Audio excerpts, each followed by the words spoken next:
तो अभी हमने लास्ट टाइम में क्या पढ़ा था, कास्ट सिस्टम हमने पढ़ा था। आज हमको क्या पढ़ना है, जेंडर डिस्क्रिमिनेशन। जेंडर समझते हो आप लोग, जेंडर समझते हो? जेंडर मीन्स क्या होता है, हाँ, स्त्रीलिंग और पुल्लिंग, मतलब महिला और पुरुष। तो इसके ऊपर भी भारत में क्या था, बहुत सारा डिस्क्रिमिनेशन था, इनक्वालिटी था। तो अब हम उसको डिस्कस करते हैं। देखिए, struggles against gender inequality, several practices led to the discrimination against women and gender inequality in ancient India. Some examples of these practices are as follows. कह रहा है कि भारत के अंदर ऐसे बहुत सारे प्रैक्टिस, ऐसे बहुत सारे प्रथा था जो वोमेन और जेंडर इनक्वालिटी को क्या था, एक तरह से भेदभाव था। जेंडर इनक्वालिटी का क्या था, एक तरह से भेदभाव था। ठीक है, तो ऐसे भारत के अंदर कहने का मतलब हो गया कि भारत में खासकर महिलाओं के साथ नहीं बहुत ज़्यादा भेदभाव होता था, नहीं एक तरह के उनके साथ बहुत ज़्यादा डिस्क्रिमिनेशन किया जाता था। जैसे आप एग्जांपल दे सकते, जैसे सती प्रथा। अलग क्या है, सती प्रथा। सती प्रथा क्या है कि जिस महिला का अगर पति मर जाए तो उस महिला को लोग जिंदा जला दिया करते थे। पहले के समय में, एंशिएंट इंडिया में, जब प्राचीन भारत के समय में जिस पत्नी का पति अगर डेट कर जाए, मर जाए, तो उसके पत्नी को उसको जिंदा जला दिया जाता था। तो एक तरह से क्या था, महिला के साथ एक तरह से बहुत बड़ा भेदभाव होता था। नहीं मतलब उसको जिंदा रहने का अधिकार ही नहीं है, उसके जिंदा रहने का अधिकार ही छीन लिया गया। तो एक तरह से क्या है, ये सही प्रथा है? नहीं, ये सही प्रथा नहीं है। तो ऐसे बहुत सारे समाज सुधारक आए जो इन कुप्रथा को दूर किए और महिलाओं के लिए, उनके कल्याण के लिए काम किए, ताकि महिलाओं भी आगे जीवन में बढ़ सके। ऐसा तो नहीं है कि जिसका पति मर जाए वो जीवन में अब कुछ नहीं कर सकती है, या वो समाज के लिए बोझ है, क्या ऐसा है? तो ऐसे भारत में बहुत सारे समाज सुधारक आए जो इस बात को सोचे कि नहीं, जो पति जिसका मर गया, इसका मतलब तो नहीं है कि वो समाज के लिए एक बोझ है, समाज के लिए एक दलदल है, सो तो नहीं है। उसके जीने का अधिकार है, उनको जीने का अधिकार मिलना चाहिए, वो भी जीवन में सोचता आगे अच्छा करे। ऐसे बहुत सारे एग्जाम्पल है, जिसका पति नहीं लेकिन जीवन क्या है वो अच्छा आगे कर रही है, नहीं वो अपना जीवन को अब चला सकती है। तो आगे ऐसा सिस्टम बनाया जाए जिससे क्या हो, जीवन में वो आगे भी बढ़े, लेकिन उसको ख़त्म कर दिया जाए, ये सही चीज़ नहीं है। तो भारत के ऐसे बहुत सारे समाज सुधारक इस चीज़ को उन्होंने धीरे धीरे रोकना शुरू किया और इसको एक जाके समाप्त किया। तो ऐसे देखा आपने सती प्रथा। तो हमारी क्या था, एक तरह का जेंडर डिस्क्रिमिनेशन था। क्या था हमारा, जेंडर डिस्क्रिमिनेशन, खासकर महिलाओं के साथ। क्या था, महिलाओं के साथ था। फिर आप देखो विडो रीमैरिज में क्या था कि अब जैसे इसको प्रोत्साहन दिया, अब जैसे कि जिसका पति मर गया तो वो महिला अपने जीवन को कैसे चलाएगी, उसको पालने पोषण कौन करेगा, या तो अपने घर जाके रहेगी, नहीं अब सास तो रखेगा नहीं अपने पास, तो अपने घर ही जाना पड़ेगा उसको। तो उसको समाज में एक सम्मान देने के लिए उसको रीमैरिज का अधिकार दिया गया। किस चीज़ का, रीमैरिज, कि वो अगर कोई पुरुष चाहता है शादी करना उस महिला से जिसका पति मर गया हो तो वो कर सकता है। तो इससे क्या होगा, उसका सम्मान ही बचा रहेगा, नहीं और उसका जब जिसे शादी हुआ उसका इसकी देखभाल भी करेगा। तो इससे क्या, उसका सम्मान भी उसको मिला। तो इससे कहते हैं विडो रीमैरिज। नहीं, उसका क्या था, चाइल्ड मैरिज, बाल विवाह। जैसे आज आप लोग देख रहे हो, छोटे छोटे बच्चे हो, नहीं अगर अभी ये प्रथा होता तो आप लोग का अभी ही शादी हो जाएगा। अभी क्या होता, इसी एज में आपका शादी हो जाता, चाइल्ड मैरिज। लेकिन ये भी प्रथा को इस तरह का कुप्रथा था, जैसे क्या बोलते हम लोग, कुप्रथा। प्रथा तो है ही, लेकिन ये जो प्रथा था बहुत ही खराब, घटिया था।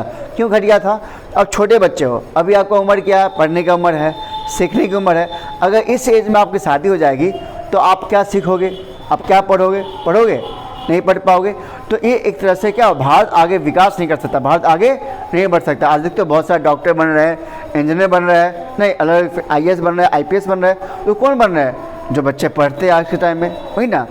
अगर नहीं पढ़ते तो क्या बन पाते, नहीं बन पाते। इसलिए पढ़ना ज़रूरी है। तो उस टाइम में क्या था कि चाइल्ड मैरिज को क्या किया गया, रोका गया, प्रतिबंध लगाया गया, ताकि ये चाइल्ड मैरिज, बाल विवाह ना हो और बच्चे पढ़ाई लिखाई कर सके, शिक्षा पर जोर दे सके। ठीक है, तो इस तरह से इस चीज़ को भी दूर किया गया। तो आपको बुक में लिखा हुआ है, हाँ, several practice led to the discrimination against women. ऐसे बहुत सारी जो कुप्रथा थी जो वुमेन के खिलाफ क्या किया, भेदभाव किया।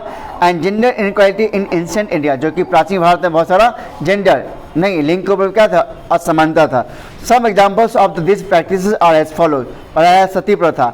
सती was a practice in which a wife had to give up her life by burning herself on the funeral of her dead husband. अब जस्ट बताया आपको कि सती प्रथा क्या था कि जिसमें जिसका पति मर जाए उसमें उस औरत को या उस महिला को अपना उसको खुद को जिंदा जलाना पड़ता था, ठीक है, पति के साथ ही, पति के साथ ही। Widow remarriage. विडोज वे are treated very badly in the past. उस टाइम में जो भी विधवा हो जाती थी, जिसका पति नहीं होता था, उसके साथ लोग बहुत ही बुरा व्यवहार करते थे। There were many restrictions on their lives, और उनके ऊपर बहुत ज़्यादा प्रतिबंध था। जैसे आपने लिखवाया था रिस्ट्रिक्शंस लिखवाया था ना, तो उनके जगह अब जिसका पति नहीं है उनको बाहर जाने का अधिकार नहीं है, उनको किसी से मिलना नहीं है, किसी से मतलब घर के अंदर भी 4 दीवारी के अंदर रहना है। तो इस तरह का बहुत सारा प्रतिबंध उन पर लगा हुआ था। किसके ऊपर? विडो के ऊपर। विडो समझते हो ना, विधवा जिसका पति नहीं हो। Remarriage was considered as a sin, और उस टाइम में मतलब फिर से शादी करना एक तरह का पाप समझा जाता था। सिन मतलब क्या होता है? पाप। देख लीजिएगा, सिन का मतलब क्या होता है? पाप, ठीक है। नेक्स्ट हमारा क्या है? Child marriage. Girls were married at a very young age and were not sent to school after marriage. अब यहाँ पे हमने देखा कि बहुत सारे छोटे बच्चों को छोटे एज में ही शादी कर दिया जाता था, और उनको स्कूल भी भेजने का मतलब स्कूल शादी के बाद स्कूल भी भेजने का अधिकार नहीं था। तो एक तरह से क्या है, बहुत सारा सब कुप्रथा था, ठीक है, जो हमारे बहुत सारे सोशल रिफॉर्मर आके समस्या को दूर किए। तो अब हमारे सोशल रिफॉर्मर कौन कौन से हैं उनके बारे में पढ़ते हैं, जिन्होंने इस तरह के जो कुप्रथा था, जो भारत के अंदर क्या था, जेंडर डिस्क्रिमिनेशन था, वो आके इनके खिलाफ उन्होंने लड़ा और उनको दूर किया। तो उसमें कौन कौन हमारे हैं? जैसे Raja Ram Mohan Roy. He was a social reformer from present day Bengal. ये कहाँ के थे? हाँ, बंगाल के थे, ठीक है। ये भी एक समाज सुधारक थे। He wrote about the poor condition of women and made efforts to stop the practice of sati and child marriage. उन्होंने क्या किया, जो भी महिला जिसका बहुत बुरा हाल होता था, उन्होंने उनके बारे में लिखना स्टार्ट किया। किस महिला के बारे में? जिसका पति मर गया हो, ठीक है, जो चाइल्ड मैरिज होता हो, उन्होंने उनके बारे में लिखना शुरू किया, जिससे कि उन्होंने उसके खिलाफ लड़ा, ठीक है, और इन समस्याओं को उन्होंने दूर किया। तो राजा राम मोहन राय की वजह से क्या हुआ, सती प्रथा और चाइल्ड मैरिज धीरे धीरे समाप्त हुआ, ठीक है। तो यहाँ लिखा हुआ है ही wrote about the poor condition of women. उन्होंने जो वुमेन होती थी उनका बुरा हालत का उन्होंने लिखते थे। एंड मेड एफर्ट्स, उन्होंने प्रयास किया किस चीज़ को लेकर, तो सती प्रथा और चाइल्ड मैरिज को रोकने के लिए उन्होंने बहुत सारा प्रयास किया। समझ आया तक? तो आप याद रखना कि राजा राम मोहन राय ने क्या किया कि सती प्रथा और चाइल्ड मैरिज को रोकने का प्रयास किया, ठीक है। नाउ नेक्स्ट हमारे क्या, ईश्वर चंद्र विद्यासागर। कौन हमारे हैं next? Ishwar Chandra Vidyasagar. He was also a social reformer from the present day Bengal. ये भी कहाँ से थे? बंगाल से ही थे। He is known for his efforts to make widow remarriage legal in India and he was also a huge support of girls education.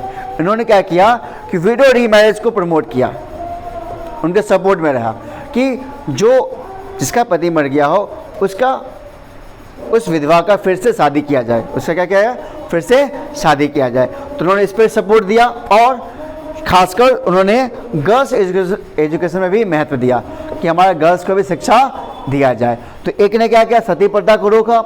एक ने क्या किया, जब सती प्रथा रोका तो उन्होंने ईश्वर चंद्र विद्यासागर ने जो विधवा औरत है वो फिर से शादी कर सकते हैं, उनको रीमैरिज का अधिकार दिया। किसके द्वारा? ईश्वर चंद्र विद्यासागर द्वारा। अगर ये लोग प्रयास नहीं करते तो उनको अधिकार नहीं मिलता। और आपने देखा जो बच्चे का छोटी एज में शादी होता था नहीं तो उनको रोका गया। तो ईश्वर चंद्र विद्यासागर ने कहा कि जो बच्चे का अब शादी नहीं हो रहा है वो बच्चे को क्या किया है, गर्ल्स एजुकेशन का भी अधिकार दिया जाए, ठीक है। नेक्स्ट हमारा है पंडिता रामाबाई, ठीक है। She was a Sanskrit scholar. ये कौन थे? एक संस्कृत की विद्वान थी एंड सोशल रिफॉर्मर, एक समाज सुधारक भी थी। From the present day Maharashtra. कहाँ से थे ये? महाराष्ट्र से थी। She work towards improving the lives of the women. इन्होंने क्या किया, वुमेन का जो लाइफ्स है, जीवन है, उसको सुधारने में उन्होंने काम किया, उनको सुधारने में, ठीक है। उनका लाइफ को बेहतर करने में उन्होंने काम किया, स्पेशली वीडियोज़, खासकर विधवा लोगों के लिए। She open A home for widows in present day Pune. आज जो पुणे है उसमें उन्होंने क्या किया, विडो के लिए एक होम ओपन किया था जहाँ पे वो विडो आके रह सकते थे। तो उन्होंने क्या किया, विडो के लिए काम किया। ऐसे बहुत सारा विडो है जहाँ पे लोग शादी नहीं हो पाता है, नहीं तो वैसे विडो कहाँ जाएगी, तो ऐसे लोग ने क्या किया, उन्होंने एक घर खोला जहाँ पे वो विडो आके रह सकती है। आज भी पुणे में है। तो हम लोग आज ने देखा कि 2 टॉपिक पढ़ा जो हमारा इंडिया का जो स्ट्रगल था किसके लिए, इक्वलिटी के लिए, जिसमें सबसे ज़्यादा समस्या क्या था कि हमारे एशियन टाइम में एक कास्ट सिस्टम था और दूसरा क्या था, हमारा जेंडर डिस्क्रिमिनेशन था। इसमें बहुत सारे समाज सुधारक आए जो कास्ट सिस्टम को सुधारने का काम किए, और इसमें भी बहुत सारे समाज सुधारक जो हमारा जेंडर डिस्क्रिमिनेशन था, जिसमें हमारी वुमेन का सबसे बुरा हालत किया था, सबसे बुरा हालत था। मतलब बुरा हालत क्या कहने का मतलब, ना ही चाइल्ड मैरिज होता था, सती प्रथा था, और उनको पढ़ने का अधिकार भी नहीं था। तो इस वजह से औरत का बुरा कंडीशन था, बहुत ही बुरा हालत था। इनको उन्होंने बहुत सारे समाज सुधारक आए और इन समस्या को दूर किए और समाज के में महिलाओं के लिए अच्छा काम किए। तो अब हम नेक्स्ट टॉपिक हम लोग पढ़ेंगे, struggle for equality in other parts of the world. ये तो भारत का संघर्ष है, नहीं भारत के अंदर समानता लाने का संघर्ष है। अब हम जानेंगे दूसरे देश में भी समानता लाने का क्या संघर्ष है। तो नेक्स्ट क्लास में हम लोग डिस्कस करेंगे। तो वीडियो आप लोग अच्छा लगा तो वीडियो को जरूर आप लोग लाइक दिया करें, और चैनल को जो बच्चे अभी तक सब्सक्राइब नहीं किए हमारे चैनल को आप लोग सब्सक्राइब करके रखें, ठीक है। तो हम लोग मिलते हैं नेक्स्ट वीडियो में, तब तक के लिए बाय बाय, और आप लोग मन लगा के पढ़ते रहिएगा।